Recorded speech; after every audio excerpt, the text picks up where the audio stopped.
누가 뭐래도 나는 주님만, 이 제목으로 말씀을 나누고자 합니다. 요즘 그 MBTI라는 성격 유형 검사가 많은 사람들의 입에서 회자되고 있습니다. 그래서 요새 TV나 또 어떤 젊은 사람들과의 만남하면 너는 MBTI가 뭐야, E야, I야, 뭐 이런 이야기들을. 그러니까 제가 약 한 20년 전에 저도 MBTI 검사를 받아봤는데요. 저는 지금 다른 거는 뒤에 거는 기억이 안 나는데 저는 EN입니다. EN. 그래서 외향적인 성격은 E로 표시되고요. 영어. 내향적인 성격은 I로. 또 감각적이면 S. 뭐 직관적이면 N. 그래서 총 16가지의 성격 유형 검사가 나옵니다. 꼭 맞는 것은 아니지만 어느 정도 자신의 성격과 상대방의 성격을 알고자 하는 마음을 담고 있습니다. 이와 비슷한 유형으로 어떤 일이나 상황을 어떻게 결정하느냐에 따라서 사람들에게 그런 모습들이 달라지게 됩니다. 어떤 결정을 쉽게 내리지 못하는 사람이 있어요. 이거를 할까? 저거를 할까? 그 자신이 어떤 결정을 해야 할지를 굉장히 망설입니다. 이거를 하는 것이 좋을지 저거를 하는 것이 좋을지. 그래서 때로는 사람들에게 조언을 구하기도 하지요. 때로는 신앙적으로 저에게 와서 상담하시는 분들, 또 저와 또 평상시에 알고 계셨던 분들이 목사님 이럴 경우에는 어떻게 하면 좋습니까? 그럼 나름대로의 이제 이야기를 해주잖아요. 그래도 결정을 못 하셔요. 망설이죠. 그래서 그런 사람들이 심한 경우에는 자신이 결정 장애를 가졌다라는 이야기도 합니다. 그러니까 뭐를 쉽게 결정하지를 못하는 거예요. 근데 반대로, 이건 극단적인 반대지만 자기 스스로 어떤 것에 대해서 결정을 하면 한치의 망설임도 내리지 않아요. 그래, 맞다, 이 길이다, 이것이다, 이거 한다. 그러면 다른 사람들이 의견을 구하지도 않아요. 자기가 맞다고 생각하는 것, 자기가 옳다고 생각하는 것, 자기가 가야 한다고 생각하는 것, 그것에 대해서 아주 초지일관, 변함없이 아주 밀어붙이는 사람들도 있습니다. 누가 뭐라고 해도 내 결정을 그냥 밀고 가는 사람. 때로는 이런 사람을 고집불통이다, 독불장군이다, 황소고집이다, 등등의 이야기를 하기도 합니다. 결정을 내리지 못하는 것, 또 반대로 독불장군처럼 스스로 결정을 하는 것, 이것에는 장단점이 있겠지요. 또한 어떠한 경우에 따라서는 조언을 구하는 것이 더 현명한 방법일 수도 있고요. 또 어떤 경우에서는 자신이 스스로 굳게 결심하고 나아가는 것이, 그것이 올바른 선택일 수도 있습니다. 예전에 공부할 때 어느 학생이 와서 이제 같이 공부하는 친구들끼리 묻습니다. 야, 너는 뭘 하길래 영어 공부를 그렇게 잘하니? 너는 무슨 교과서, 무슨 참고서를 보는데 그렇게 수학 점수가 잘 나오니? 그럼 이제 친구니까 가르쳐주지 않겠어요? 영어는 이런 나는 참고서를 본다. 수학은 이렇게 공부를 한다. 때로는 공부의 방법이나 이런 것들을 알려주거든요.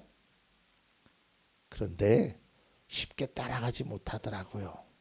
그러다 보면 또 안 되면 저기 가서 얘기하고 또 안 되면 저기 가서 얘기해서 그저 그의 책꽂이에는 참고서들만 가박하게 있어요.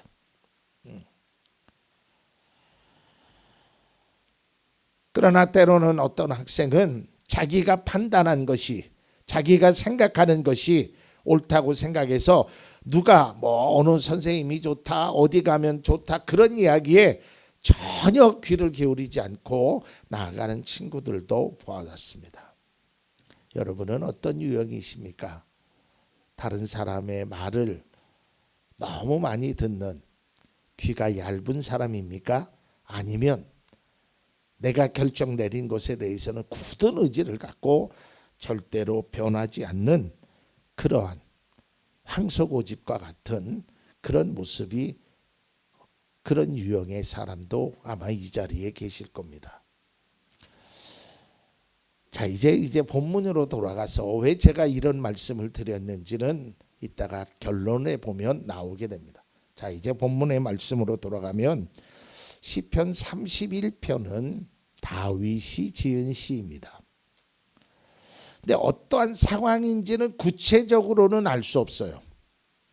이게 무슨 일 때문에 다윗이 이런 시를 지었는지는 구체적으로 알 수 없어요. 사실 시편에 있는 많은 시들 가운데 구체적으로 알 수 있었던 그 상황은 그렇게 많이 없어요.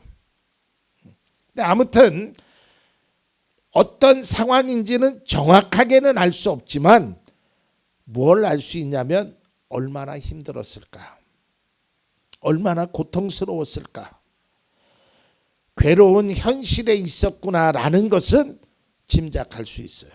이 말씀에 보면 1절의 말씀을 보면 내가 결코 부끄러움을 당하지 않게 해주십시오라고 하나님께 기도하는 거예요.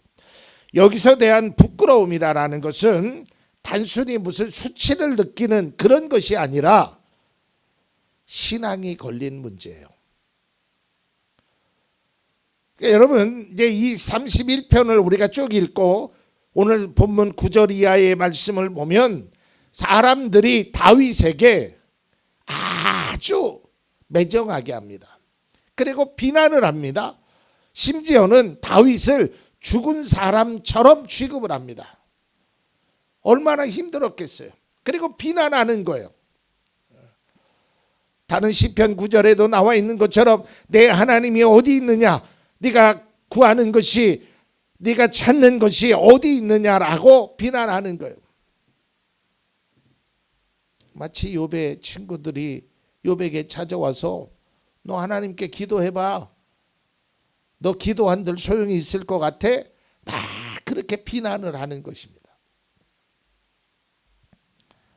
그래서 그는 4절 말씀에 하나님 나를 그물에서 나를 건져내어 주십시오라고 말합니다. 다윗이 얼마나 고통스러운 상황이었는지는 오늘 본문을 다시 한번 보면서 우리가 생각하고자 합니다. 9절과 10절 말씀입니다. 주님, 나를 긍휼히 여겨주십시오. 나는 고통을 받고 있습니다. 울다 지쳐 내 눈이 시력조차 잃었습니다. 내 몸과 마음도 활력을 잃고 말았습니다. 나는 슬픔으로 힘이 소진되었습니다. 햇수가 탄식 속에서 흘러갔습니다. 근력은 고통 속에서 말라버렸고 뼈마저 녹아버렸습니다. 그러니까 밤새 울어가지고요, 눈물을 막 하면 여러분 막 눈이 퉁퉁 붓지요. 앞이 보이질 않는 거예요. 그래서 시력조차 막 제대로 보이질 않는 거예요. 그럼 몸과 마음에 활력이 하나도 없어요. 뭐 세상 살고 싶은 의욕이 다 떨어져 나가는 거예요. 슬픔으로 힘이 소진되었고 근력은 고통 속에 말라버렸고 뼈마저 녹아버렸어요. 참 힘들죠. 얼마나 고통스러웠으면 이렇게 표현할 수 있겠느냐는. 구구절절 괴로운 심정을 느낄 수 있습니다. 제가 어제 병원에 입원 중인 우리 김선예 권사님 병원에 신방을 좀 갔다 왔는데요. 이 말씀을 이제 다 준비하면서 보니까 이 말씀이 다윗의 시인데 꼭 김선예 권사님이 하시는 그런 내용 같았어요. 가서 뵈니까 뭐 입맛도 없다고 하지요. 뭐 먹고 싶어도 자기가 어떻게 움직여서 뭘 먹을 수가 없어요. 저 밑에 있는 것을 그러면 간호사가 그 위에다가 갖다 주면 그걸 간신히 뭐 빵 한 조각 또 과일 뭐 요 정도 먹고 아주 힘들어하는 그런 모습. 얼마나 고통스럽겠어요. 뭐 여기 계신 분들도 병실에 뭐 수술을 받았던 어떤 일이든지 입원하셨던 분들 경험하시잖아요. 얼마나 힘들어요. 얼마나 고통스러워요. 막 뼈가 녹아내리는 것 같지 않아요. 막 근력이 다 빠져가지고 그런 입장이란 말이죠. 오늘. 이러한 상황 속에서 자기 자신이 느끼는 고통도 심했는데 주변의 사람들이 자기를 자꾸만 비난하는 겁니다. 오늘 성경 11절에 보면 나를 대적하는 자들이 한결같이 나를 비난한다라는 거예요. 그리고 이웃에 사는 사람도 나를 혐오하고요. 친구들마저도 그렇고요. 만나는 사람들마저도 나를 피하는 거예요. 그러니까 마치 내가 유령이 되는 것 같아요. 누구도 나에게 관심을 가져주지 않아요. 누구도 나에게 손을 내밀질 않아요. 누구도 나에게 위로의 말을 한마디도 하지 않는단 말이에요. 얼마나 고통스러웠을까요? 이러한 상황 속에서 그는 이렇게 하나님께 기도합니다. 31편 15절입니다. 내 앞날은 주님의 손에 달렸으니 내 원수에게서 내 원수와 나를 박해하는 자들의 손에서 나를 건져 주십시오. 그러니까 다윗이 할 수 있었던 것은 기도밖에 없었다는 거예요. 뭐 사람이 누구도 나를 위로해 주는 자가 없어요. 여기서 앞날이라는 것이 문자적으로는 정해진 시간, 즉 인생의 마지막을 이야기합니다. 하나님, 내 생명을 건져 주십시오라는 뜻이에요. 이처럼 어려운 상황 속에서 다윗은 사면이 다 어려운 거예요. 어디를 봐도 위로받을 곳이 아무것도 없었어요. 누구에게 자문을 구하고 싶어도, 누구를 만나고 싶어도 뭐 어떤 여러 가지 일들이 겹겹이 쌓여오는데 도저히 자기가 감당할 수 없는 그러한 어려운 상황 속에서 다윗은 놀라운 선택을 합니다. 14절 말씀을 보겠습니다. 오늘 말씀의 제목이지요. 누가 뭐라고 해도 나는 주님만 의지하며 주님이 나의 하나님이라고 말할 것입니다. 누가 뭐라고 해도.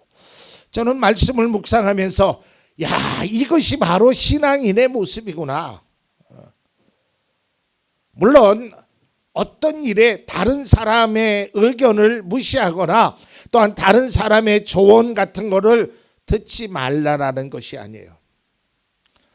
우리가 필요하면 부모에게, 때로는 선생님에게, 때로는 스승에게, 이웃에게 좋은 조언을 듣는 것 필요합니다.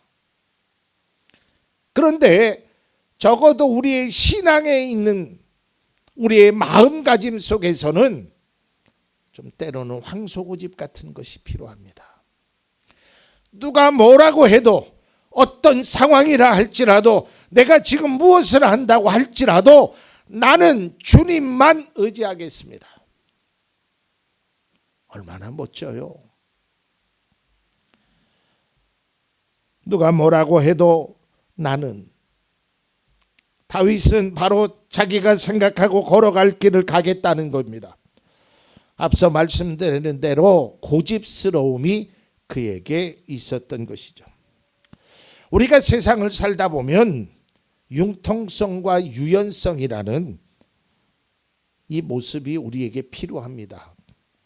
이것이 매우 중요한 인격의 모습입니다. 그래서 때로는 사람들과의 관계나 뭐 어떤 것을 행할 때 좀 융통성을 가지고 행하는 것도 필요합니다.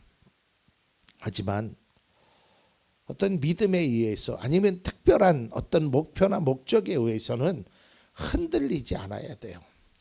누가 뭐라고 해도 나는 그 길을 가겠다는 것이죠. 저희 집 아파트에서 바로 직경으로 100m도 안 되는 거기는 주택 단지예요. 그냥 주택 단지. 근데 거기에 그 식당이 하나 있습니다. 누가 봐도 거기에는 식당을 할 자리가 아니에요. 무슨 식당들이 주변에 좀 있고 이래야 되잖아요. 아무것도 없는데 거기 식당이 하나 딱 코너에 자리를 잡고 있는데요.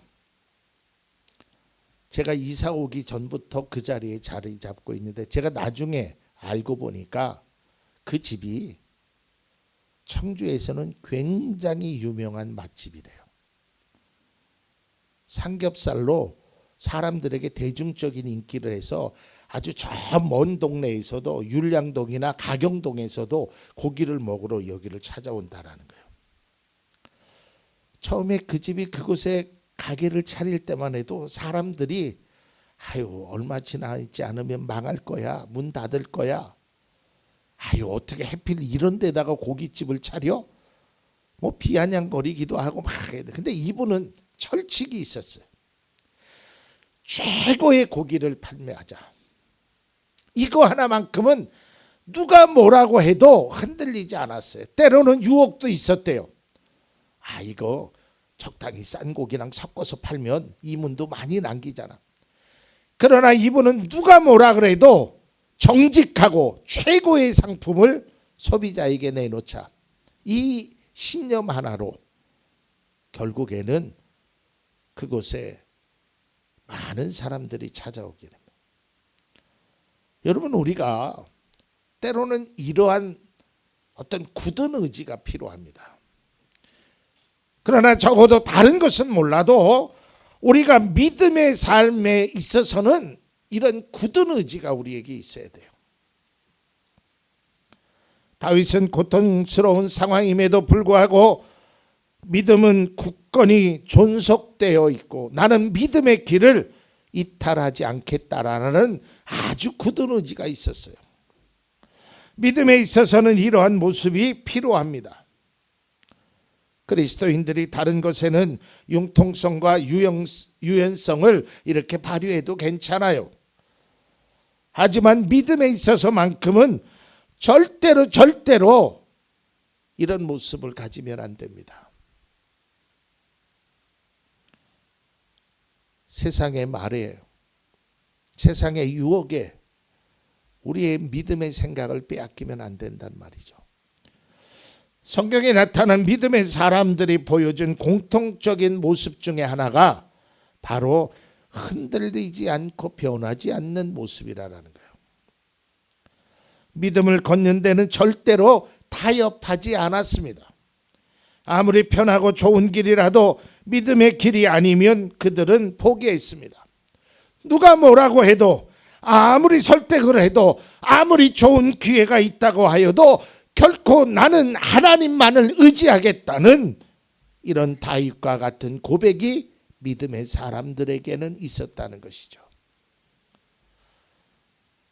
신약 성경에 보면 사도 바울이요, 이제 사역을 하고 마지막 사역을 위하여 예루살렘으로 가기로 작정합니다. 이때 주변의 사람들이 걱정이 되지요. 그리고 이게 내가 너희들에게 이제 마지막이다. 그러니까 사도 바울을 못 볼 수도 있다라는, 이제 사도 바울이 죽을 수도 있다라는 그런 생각 속에서 만류하고 붙잡고 하지만 사도 바울은 단호했지요.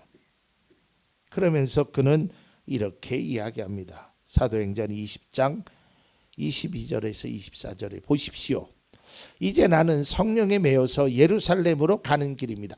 거기서 무슨 일이 내게 닥칠지 나는 모릅니다. 다만 내가 아는 것은 성령이 내게 일러주시는 것뿐인데 어느 도시에든지 투옥과 환난이 나를 기다리고 있다는 것입니다. 그러나 내가 달려갈 길을 다 달리고 주 예수께 받은 사명 곧 하나님의 은혜의 복음을 증언하는 일을 다 하기만 하면 나는 내 목숨이 조금도 아깝지 않습니다. 누가 뭐라고 해도 나는 가겠다는 거예요. 누가 뭐라고 해도 하나님의 그 사명을 자기는 감당하겠다는 거예요. 여러분, 우리가 사람과의 관계 속에서는 융통성을 가져야 돼요. 너무 고집스러우면 사람과의 좋은 관계를 맺을 수 없어요. 그러나 적어도 우리가 믿음의 관계, 하나님과의 관계 속에서는 우리가 누가 뭐라고 해도 나는 하나님의 말씀, 하나님의 뜻, 하나님의 사명, 그것이 우리의 절대적인 변치 않아야 된다라는 것이죠.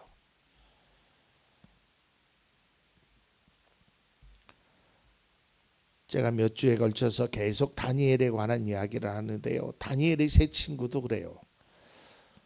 느부갓네살 왕이 자신의 금신상에게 절하지 않는 사드락과 메삭과 아벳느고를 불러들입니다. 그리고 그들에게 이렇게 제안을 합니다. 다니엘 3장 15절입니다. 지금이라도 너희가 나팔과 피리와 검은고와 시연금과 칠연금과 풍수 등 갖가지 악기 소리가 날 때에 내가 만든 신상에게 엎드려 절을 할 마음이 되어 있으면 괜찮다. 그러나 그렇지 않으면 즉시 불타는 용광로 속에 던져 넣을 것이다. 어느 신이 너희를 내 손에서 구해낼 수 있겠느냐. 그러니까 제안을 하는 거지요. 타협을 하죠.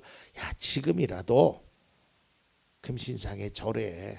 이걸 좀 속되게 표현하면 죽기 싫으면 너 지금이라도 나한테 내가 만든 금신상에 절해. 왕이 이들에게 제안을 하는 겁니다. 타협을 시도하는 것이죠. 하지만 이들은 어땠습니까? 왕이시여, 우리는 설명할 필요가 없습니다. 누가 뭐래도 자신들은 하나님만을 섬기겠다고 하죠. 이것이 진정 믿음의 사람들이 보여줘야 할 모습입니다. 누가 뭐라고 해도 절대 흔들리지 않는 거예요. 어떤 목표를 향하여 달려갈 때 누가 뭐라고 해도 그 굳은 의지가 때로는 필요할 때가 있습니다.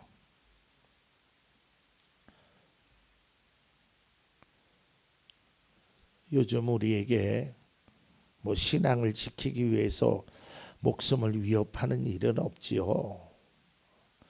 우리가 하나님을 믿는데 우리를 믿으면 죽음으로 그런 일들은 현실 속에서 없죠. 그런데 우리가 믿음의 삶을 살아가는데 갖가지 유혹과 타협이 우리에게 계속해서 들어온다는 거예요. 적당하게 해. 한 주 빠져도 되잖아. 기도 그렇게 매일같이 해. 그렇게 열정적으로 안 해도 되잖아. 우리의 신앙이 세상으로 물질로 몸과 마음을 다 그쪽에 빼앗긴다라는 것이죠. 믿음에 있어서는 고집스러움이 필요합니다. 믿음에 있어서는 사람의 말에 너무 흔들리면 안 됩니다. 믿음에 있어서는 환경과 상황에 따라 움직이면 안 돼요. 믿음은 하나님의 말씀을 들어야 합니다. 믿음은 이 성경에 기록된 그 말씀대로 행하면 돼요. 제 말이라고 다 믿지 마세요. 저도 때로는 틀린 말을 할 수 있어요. 그러나 성경은 틀리지 않습니다. 저도 말이 변할 수 있어요.